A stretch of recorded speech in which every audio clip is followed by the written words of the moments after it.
Hey, Gabex here. So, I played about 1,500 hours of Madden 20. Was it worth it? You can see here is my profile. I guess a little bit more that way, whatever it was. 64 days. It's about, 1,500 plus of Madden 20. So, with that said, I kind of want to go through, was my time well spent in 20? Well, let's go right from the start, right? Right at launch, we had a lot of, I would say, trepidation about 20, coming off 19 because it had been such like a, an air-filled year or whatever. But Madden 20, they talked about abilities. They talked about Bazooka. The community was very concerned early on with Bazooka being overpowered, with a lot of the X factors. Everybody was angry about Patrick Mahomes being able to throw 80 yards. Well, X factors, as we all know, ended up not being that big of a deal outside of a certain few. Eric Dickerson, which was introduced later, and same with Randy Moss, which was introduced later in the year. But the launch X factors weren't that big of a deal. But the escape artist and the Deadeye, the red zone Deadeye, those were the biggest problems with the game. Was the abilities for a lot of people that were introduced, and it's something a lot of us the always on the passive abilities generally are the most powerful because they're always there. You don't have to do anything specific to get there, and it held fruitful. Escape artist was overpowered. A lot of people did not like abilities for their power level, and a lot of people say that's the problem with the game because they need to be balanced better, and I would agree there's a lot of balancing issues, and we'll see what that happens and what goes into Madden 21 for the balances for that going forward. So with the launch kind of tease, a lot of people were like, I'm hopeful, but I'm nervous for Madden 20. What are these things going to do? How are they going to fix the meta? What's going to be the meta? What is this year? So with this, we then got into the beta. And if you looked at the beta at all, and the feedback, right, from the beta, here were the top feedback items in the beta. QB releases are too slow. Did EA do anything to change that? No. The QB releases stayed that way all year. The only one that we really were okay with this year was Aaron Rodgers. Everyone else basically needs gunslinger to get the ball out against the blitz-heavy meta that we're facing. Runs are very smooth, and when I'm detracting from the game, I will say Madden 20 is probably the best running from a running back standpoint of any Madden game that I've played for a long time, that I can remember basically. So the ability to kind of control your player was super nice this year, at least running the ball. Human joystick made it even crazier. But the problem is with the running the ball, that's so super nice. Run blocks still will miss sometimes. Defensive pursuit. We've talked about that. Watch my video on how the run got here for how bad the run is. But as we know, run became overpowered early, along with contained blitzes and the blitz heavy meta. And we saw the pass rush, the number 3 thing talked about. I guess I could sort a little bit better by top, but these are basically the top 3 things in the beta feedback. The pass rush was insane with abilities. And still to this day, abilities with pass rushers are insane. Now, you'll get the meme of, oh, just put abilities on your O-line, bro. But then it's kind of terrible because then you don't really have that great of an offense unless, of course, you're just running stretch and die. But passing, even with abilities, you'll still get killed because your receivers will not hang on to the ball without them. Your quarterback, it's very hard to quarterback without abilities this year. That's why everybody runs one on the quarterback unless you're doing nothing but dive and stretch. So pass rush was crazy. Coverage AI still broken. And this is the first thing that they actually addressed, right? Of the QB releases too slow, pass rush with abilities too fast, and we didn't even look at contain blitz as much during the beta. The coverage AI is still broken. So the coverage AI, we know with rollout corners, with cloud flats running to quarterbacks, with basically being able to throw a dashing Deadeye, powerful ability with escape artist over them. Sometimes zones won't react to the ball, so EA basically said, all right, let's just make a universal, jump, like Madden 18 style, hard zone coverage adjustment. So what ended up happening was all these guys now, the pass rush is crazy. The zones now react crazy, unless you show directly at them and they don't react at all, which is kind of like backwards. So they kept nerfing the pass, right? Very early on, they had that pass zone coverage change. So the only thing to do is they didn't change the AI. They just tuned the reaction speed, which is the worst thing they could have done. So the pass rush is a little too crazy. Running game seems more fluid, which is a lot of the beta feedback. Illegal downfield penalty and RPOs. That is just something you had to get the ball out quicker. Contract structures, wasn't really into franchise much myself. Passing seems slow with the throw motions and stuff. Interceptions are still being dropped. People are still angry that when players throw into coverage, we don't get as much interceptions and players swat the ball more than they should.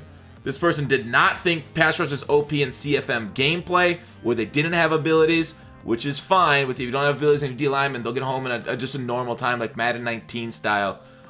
Pursuit angles were mentioned in the beta, and those things did not get fixed in Madden 20. So it's strange looking back at the start of the year, where the things that we were most worried about, the things that we were giving feedback on about what's going to be overpowered, like EA literally took that and didn't do anything with it. So that kind of basically set off the year for Madden. Now, once it launched, we got into MUT. And with MUT and kind of the new things that added there was some solid progressions, right? The more casual stuff, Superstar KO got introduced in early September with JP Kellums and Jake Stein there. Did a really good blog post on it. So Superstar KO was brand new in 20, and I thought it was a great addition. The only reason I didn't play it more was because there was no rewards to MUT, and I play this game to play MUT, to kind of build my team, that kind of stuff. So if I'm going to grind the game, I would really like more. Now, they had a little bit of time with MUT, but I thought this was perfect, right? Ever since Draft went non-free-to-play, basically had to put in coins in order to play it, they needed a casual game mode. And Superstar KO is their casual game mode. I think this is just positive. I think the Draft should go back to free-to-play. But Superstar KO, you saw this do well on YouTube, so you see a lot of people enjoying it. I thought this was a great addition, like I said, to the game. Bringing in, like, you know, I know a lot of people giving crap for bringing in, like, DJ Khaled and a lot of other famous players, but or people or whatever. Snoop Dogg, I know, has a card in the game. He has a team here. So Superstar KO, big positive right there. We also had Face of the Franchise, and Face of the Franchise was basically where you started at the college level as like one of 8 teams. You played the college playoffs, and then you kind of drove it through to the NFL, basically a story mode for Madden. Face of the Franchise, I myself only played a very little portion of it. It was okay, I guess, but it really didn't tickle my fancy that much. It wasn't really my style of play. I didn't really kind of get into it. So you guys would be able to tell me more in the comments if Face of the Franchise was worth it. Was it worth spending that much time and development time? Because they put a lot of resources into Face of the Franchise. We'll see if they can build it out to have an online component next year, so we can be more like 2K My Park with that Face of the Franchise character. If they do some sort of, like, you know, 7-on-7 My Park or something, that would be kind of cool. Or maybe, you know, just do 4-on-4, do like a MUT Squads type thing where that's 3-on-3 for Face of the Franchise going forward. We'll see what that is. But Face of the Franchise, in my opinion, was a large waste of development resources when you could have been putting into other things like fixing gameplay tuning, like doing more creative stuff.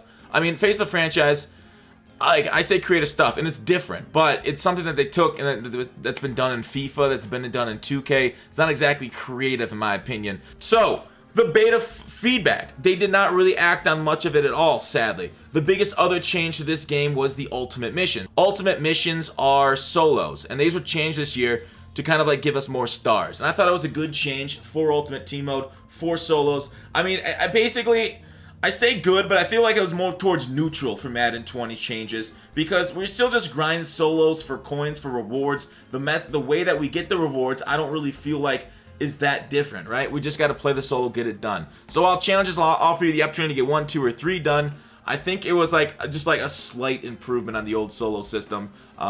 There were some full games still. I enjoy moments more, and a lot of people feel that same way. There's just too many, you know, the solo battles. You're gonna have other solos that have full games. So EA had the vision for Madden 20. If we talk through gameplay more, not to touch the meta much at all. We saw in Madden 19 where they basically tried to fix the game a little bit too hard, where they didn't test it enough. We got bugs like the fall forward glitch. Now you'd be like, all right, well, they didn't change the meta. They still didn't really, you know, introduce many bugs. Well, the problem is, we've all experienced the DC glitch this year, and a specific subset of the DC glitch is when one team quits, and this isn't a DC, this isn't something they're doing on purpose. When one team quits, the other team could potentially take the loss for it. That's something they introduced about mid-year in one of their patches, and it really kind of pops up pretty infrequently. If you play like a full weekend league, you might run into it once, but maybe even less than that for a lot of people. So it's sort of rare-ish, if you could say. Maybe 1% of the games this happens to, but that's still kind of a significant number where you win and they give you a loss. So that was introduced. Even though they don't want to touch the meta and screw things up in the gameplay like last year, they still screw things up. The DC glitch, I put out a video on it, tagged all the EA higher-ups that I knew, and the DC glitches that I put out got patched, but there are still more out there that I don't know. I've passed along other ones. I don't know what the DC glitches are now. There's a pause glitch back in the game that some people that are hitting a lot of people. If anybody knows the pause glitch, tweet it to me on Twitter and I'll try and get that to EA devs. But not gonna lie, I think they're done with this game. I don't think we're getting any. So if you do know a pause glitch, maybe it's best just not to tell anybody about it, because 20's basically in the can for EA. So this isn't like early in the year. If you have a pause glitch for 21, definitely send that in. So anyways, their vision for Madden 20, for better or worse, says we're going to leave 20 as it is, the meta as it is, and we've seen it play out. Run dive, run stretch. Again, watch that video on how the run game got here. Roll out corners and contain blitzes. That is going to be Madden 20. That is the signature of 20. The other signature was Eric Dickerson and his X Factor being activated, Moss and his X Factor. Luckily, Moss's X Factor isn't as crazy as Dickerson's was, but Dickerson, with his auto break the first tackle every time X Factor, basically led the meta for about 4 months there, until he got nerfed in January, February-ish. I don't remember the exact month. But he ended up taking a nerf, and it ended up being, better for the game. But it came really late, and for no reason was it on that long, and then should have had that long a knockout. So there was a lot of memes made about Dickerson. He was probably the most powerful running back I've ever seen in any Madden ever. Even better than Madden 18, Barry Sanders, Bo Jackson, those spinners back then that could freak out. Like, this guy was literally the game. So, with that, with the run game being the meta, they kind of like debated us a few times. They said in a few blog posts that, hey, we are definitely looking at the meta. We know from the first tournament when Serious Mo won it, just running. They touched the arm bar. The arm bar was overpowered. They did a lot of things where they were like, hey, you know what? We know it. We're helping it. The only thing they really did effectively, in my opinion, to nerf the game, or to nerf it, was the run commit. But how many competitive players you see run committing often? The problem is run commit still isn't used even though it got buffed. So even though their choices was to not affect the meta much in Madden 20, they even talked about, like here in this gameplay update, this came out October 3rd. While today's update brings a lot of quality of life improvements to all players, it does not dramatically affect the balance of the running game on competitive Madden level. We are actively testing a significant tuning set that will be more viable defensive counters against the run game in upcoming title update, and are targeting a release that will give competitors time to adjust for MCS. Now, I think they care too much about competitive Madden. I think it's competitive Madden's players' jobs to adjust to the game, not the game to adjust to them. But they clearly did not do enough to balance this sort of meta, to balance the rollout corner. I heard they didn't even have an idea about the rollout corner problem until January. So with that being an issue, with that happening, with them not being that plugged into the problems in the community, we do see some problems coming forward in Madden 21.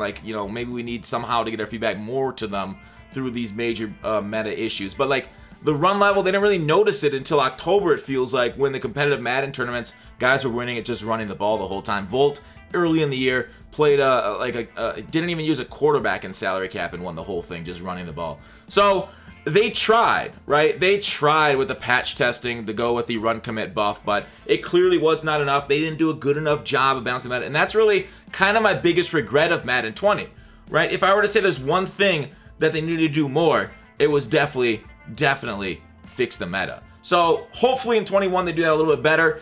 Outside of, they did Nasty Streak helped into it, and they nerfed that a little bit. The armbar, like I talked about, they nerfed it.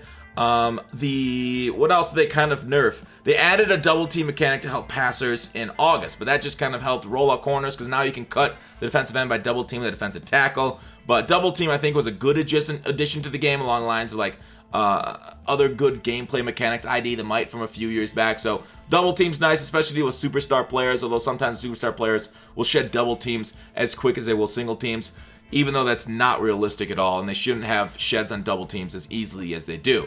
They added the stumble recovery early in the game this year because players were just running into the back of their offensive lineman, bouncing out and running for touchdowns.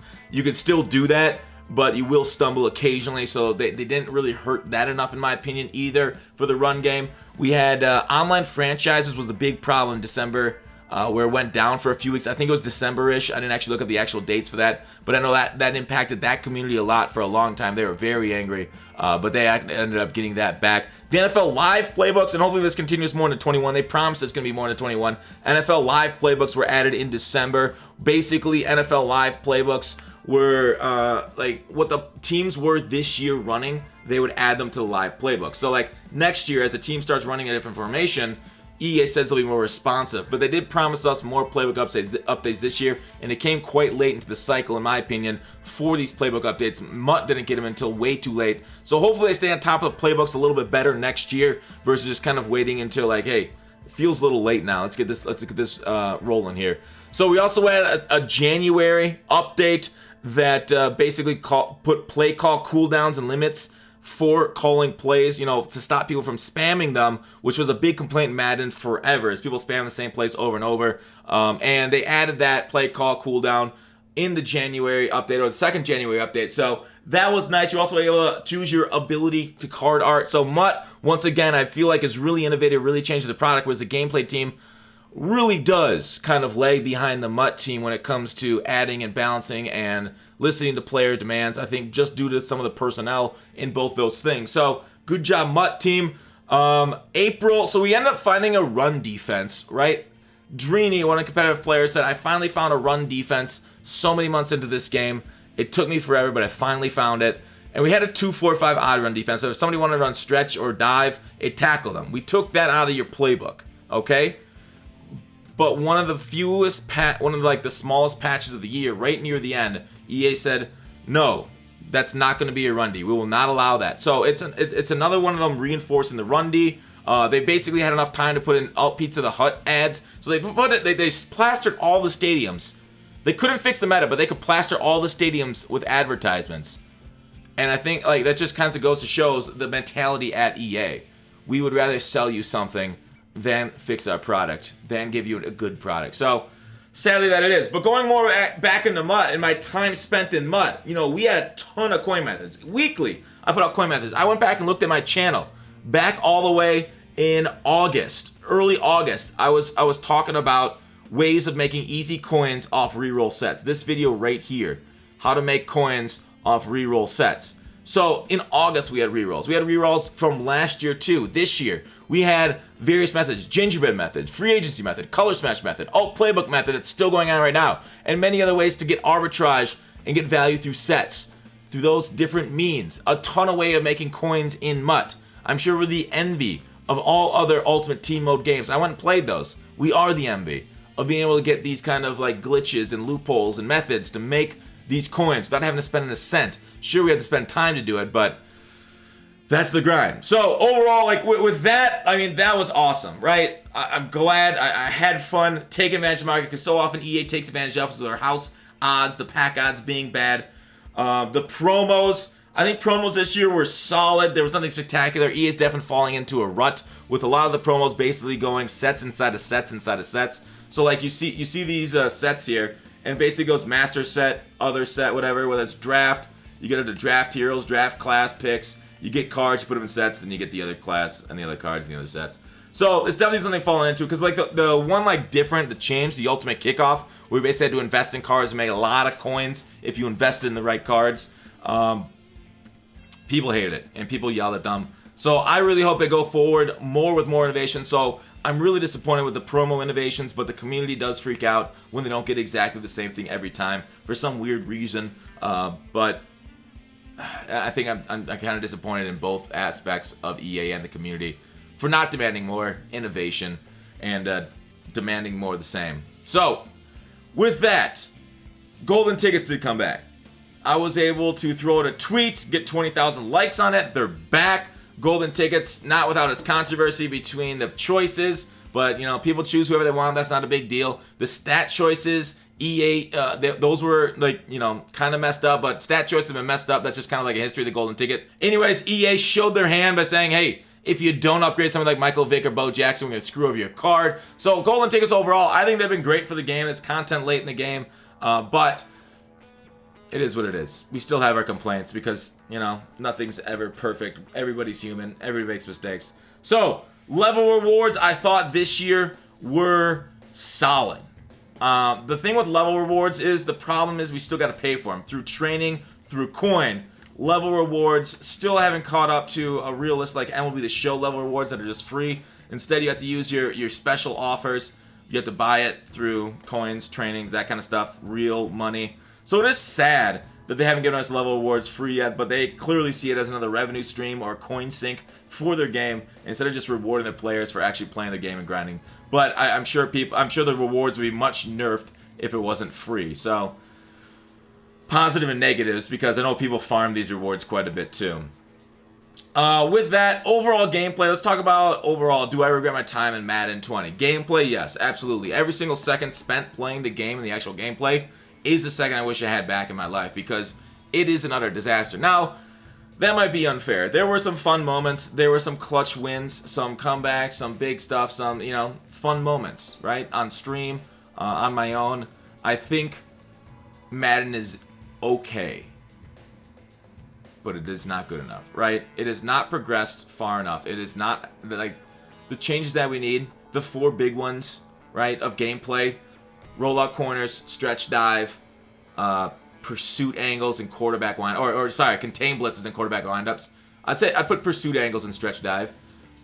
Those 4 things that we've been complaining about, the things that we've been complaining about since beta, were not touched.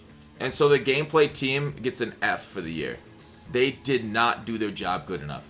They put out some patches to take care of some bugs, but not listening to the player feedback that was so clearly in front of their eyes was very disheartening.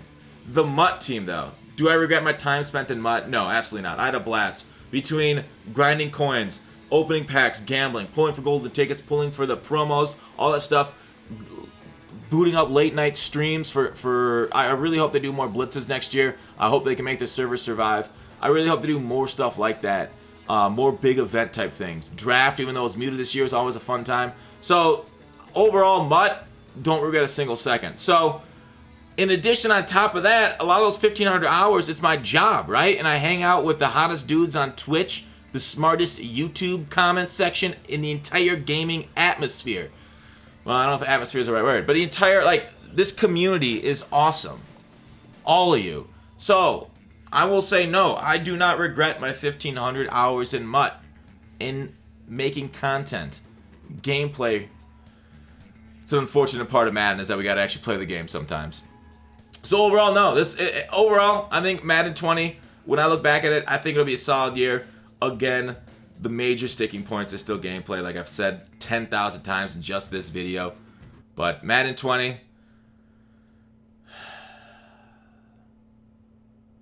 no regrets.